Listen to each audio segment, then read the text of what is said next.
Flu deaths continue to rise. So do the number of medical pot dispensaries. And we're looking forward to a weekend warm up to your weekend after today's chills. OU Nightly starts now.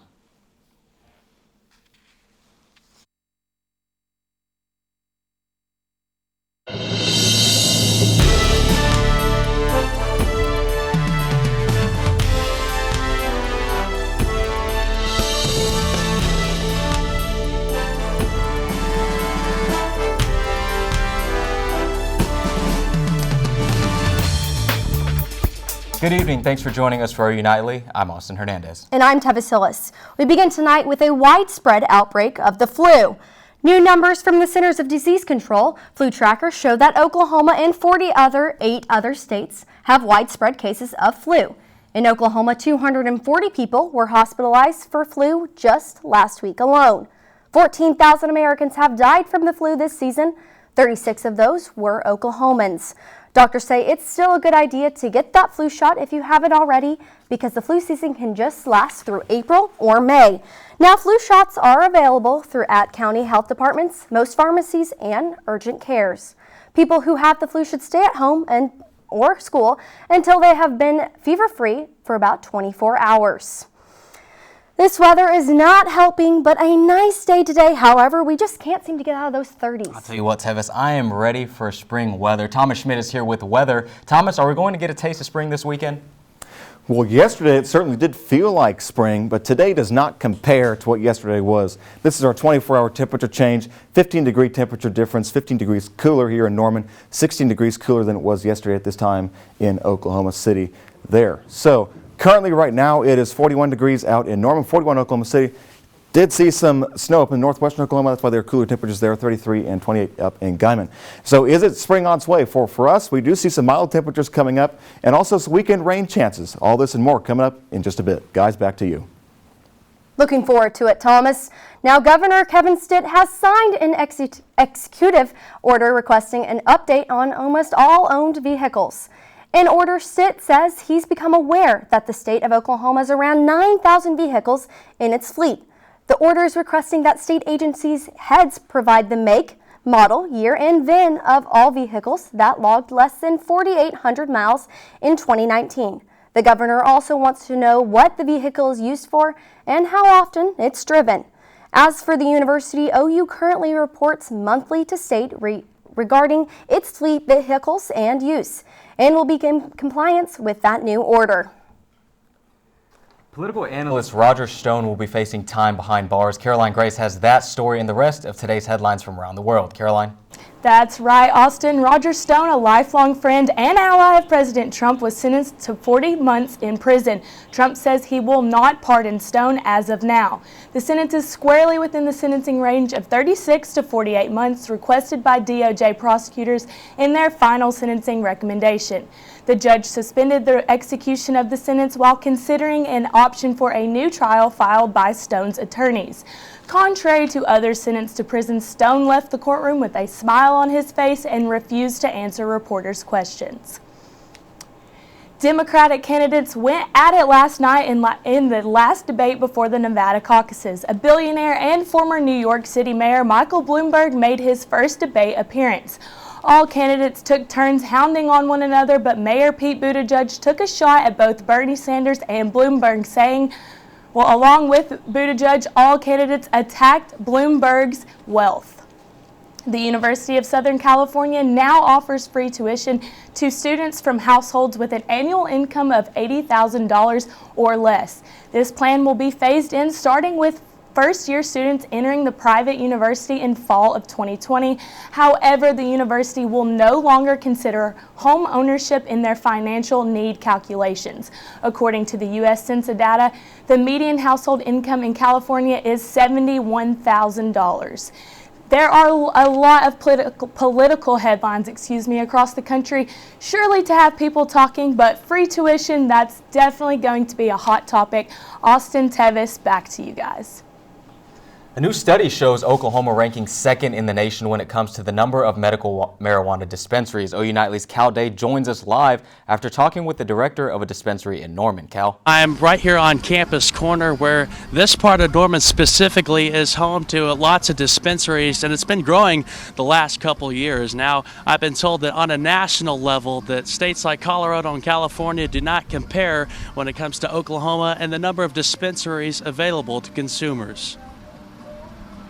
Now those numbers that are coming in, 15.6 dispensaries per 100,000 people for dispensaries. So those numbers, obviously, lots of options and lots of choice for those consumers, especially people with a medical card. I'm also told that 9 cities in Oklahoma, so 9 of the top 30 cities in the country, Oklahoma has 9 of those in terms of cities that get a lot of revenue from medical marijuana being legal. Now, the owner of this place right behind me tells me, this is Green Buffalo right here on Campus Corner. This is their 3rd location, 1 of 3 behind me. They say they're planning for their 4th, so obviously it's been pretty booming for the bud industry recently. And they tell me they're looking forward to seeing what happens next. Now, they expect eventually for these numbers to level off, but as future legislation could pan out, recreational marijuana could be coming anytime soon. Of course, that's been a hot topic after the legalization of medical marijuana. For now, we're live in Norman. Cal Day, OU Nightly. Now, a common prescription could cause big problems. The warning about antibiotics is coming up on OU Nightly. And 4 Oklahoma high schoolers honored by Congress hear what they worked on that's earning them a big prize. Stay with us.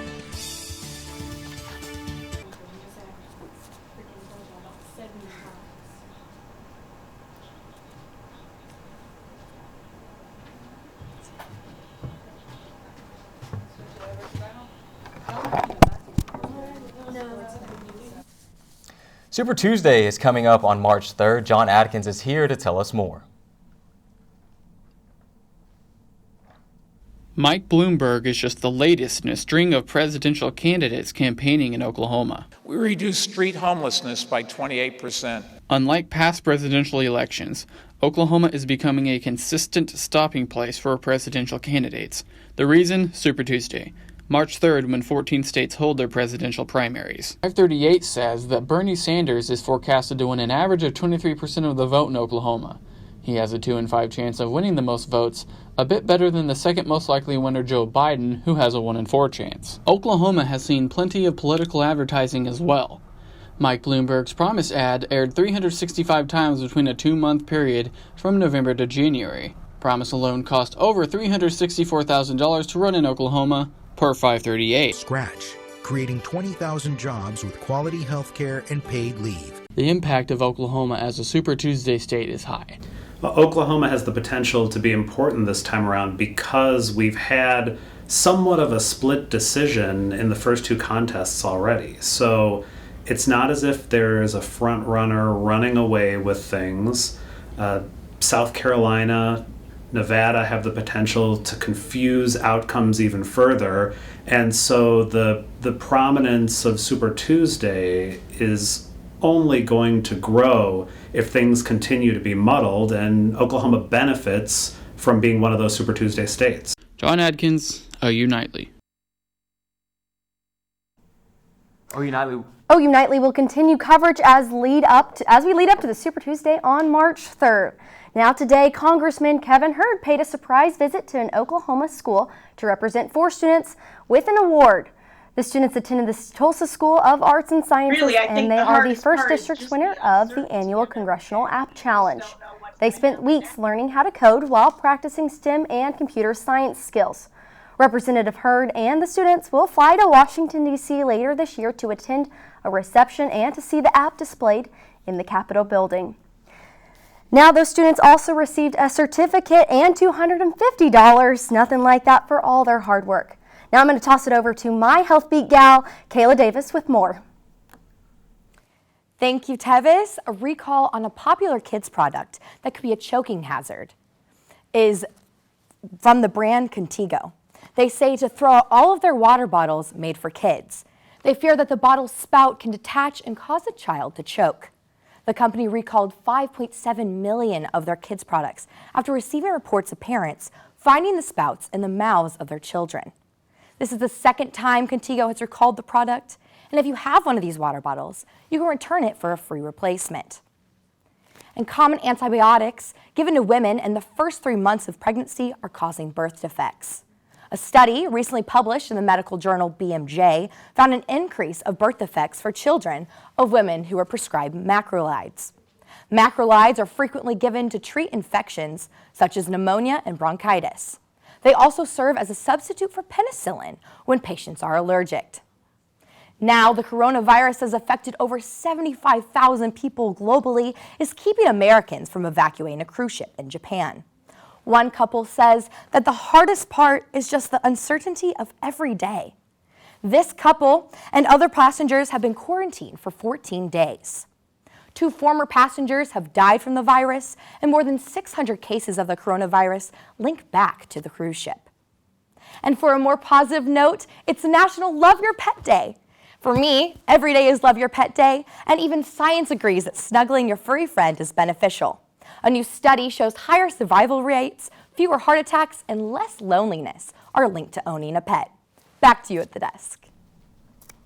Nothing like having Nothing a like it. little No, I pet. just got a cat. Did you really? A couple months ago, well, my mom got it, and I feel like it added a couple years on my life. It just brings Joy some and joy. happiness. Exactly. Yeah, my dog is Medley. Uh-huh. Now Medley, I think she's taken away a few years of my life just because of all her rowdiness. Exactly. Yellow lab there. Yeah, but you can never. You always love animals. We all love animals. Yeah, we do. Absolutely. Exactly. Now, in honor of Black History Month, parts of the university are bringing the community together, one story at a time.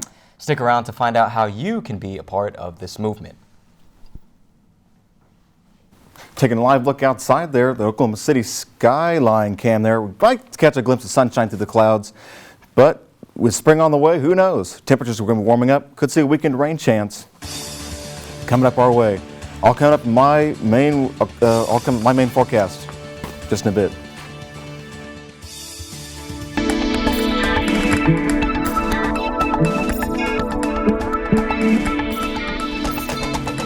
Back to OU Nightly. So take a look at our Oklahoma City skyline camera there.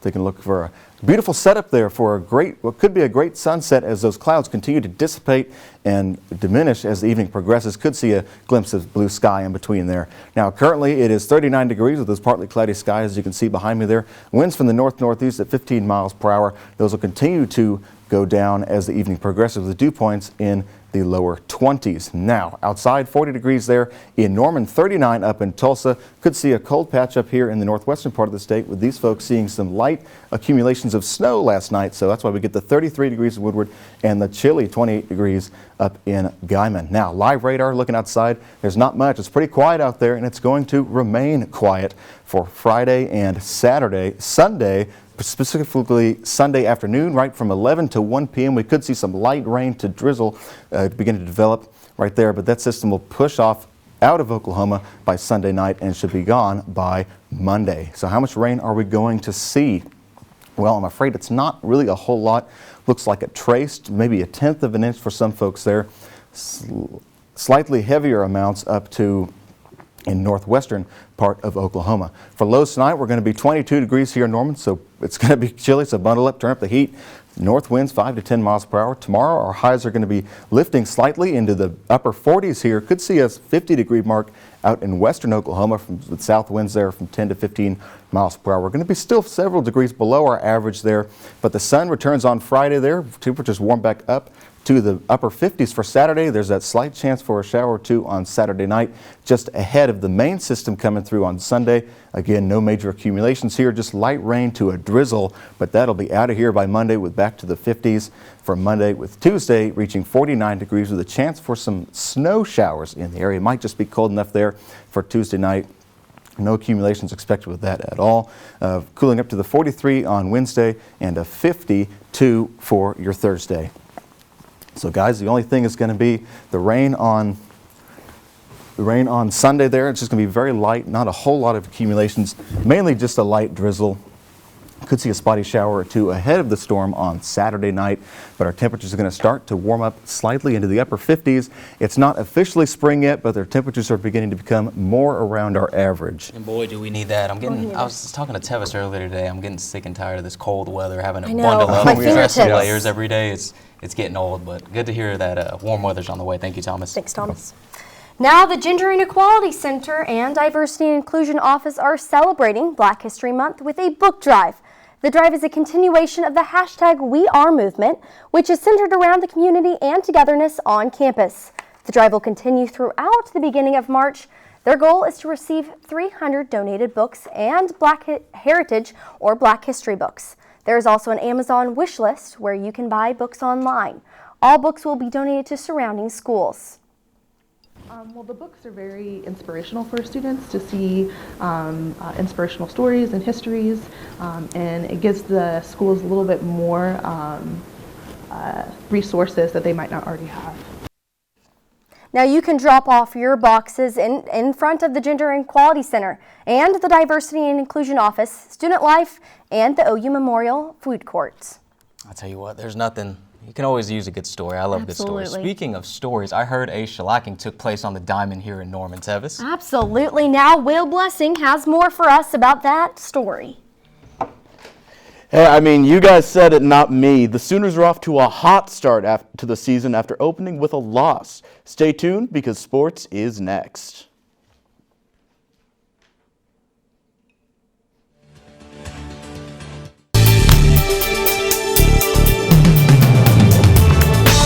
Welcome back to OU Nightly. I'm Will Blessing, and it's time for sports. Starting off with breaking changes in the NFL, the new collective bargaining agreement proposes a 17-game season, a 14-team playoff, and 3 preseason games. The NFL has voted to accept the agreement, and it will pass on to the NFL Players Association if passed. These changes could be implemented in 2021. Sooner baseball finished off an exciting midweek series against Texas Southern at L. Mitchell Park yesterday. The number 16 Sooners swept the Tigers, winning their second game 12-1, improving to 4-1 on the season. Freshman Jake Bennett showed out in his first start for the Sooners, striking out 7 batters over the first 4 innings. Tomorrow, the Sooners start a 4-game series against Illinois State.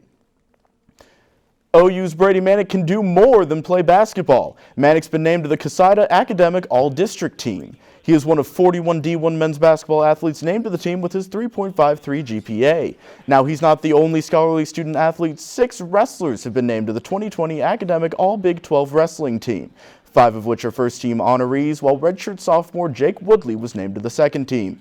For these scholarly Sooners, it's only up from here. And a shocker in the Carolinas last night as the NC State Wolfpack took down number 6 ranked rivals Duke 88-66. This blowout loss breaks a record for the Blue Devils. It was the first time an unranked team beat a top 10 Duke team by more than 20 points since 1979. This also makes it the first of its kind since Coach K started his tenure at Duke. The response of Coach K? It happens. And Saturday night promises to be boxing's biggest in quite some time. Tyson Fury and Deontay Wilder's rematch is much anticipated, to say the least. You owe me everything. I bring you to this level. Welcome to big time boxing. To be honest, I'd have to say they owe each other everything. While Britain's Tyson Fury and the Deontay Wilder from Tuscaloosa, Alabama have racked up impressive records on their own, it was their controversial 12-round battle to a split draw back in December of 2018 that put both fighters on the map. The experts are split on the outcome this time around. It's not easy to hit Tyson Fury. As big as he is, it's very difficult to hit. He's very elusive. I just wish the best for Tyson Fury. I'm always a Tyson fan. Boxing hasn't had this much attention since the McGregor-Mayweather fight, and that only had one real boxer in it. And after losing, McGregor spent the next year going nuts. You all right, Mike? Mike, you okay? As for the heavyweights, few have cared much since Iron Mike bit off Evander Holyfield's ear. Hey, look at him. You can see it. You can see it. There it is. I can't believe what I'm seeing, fellas. It was their controversial 12-round battle to a split draw back in December of 2018 that put both fighters on the map. Big fight this weekend. Thanks, Will. Oh, yeah. Now coming up on OU Nightly, we're going to discuss one company that is taking waste and putting it towards a group's gain. We'll tell you all about this possible yummy educational need.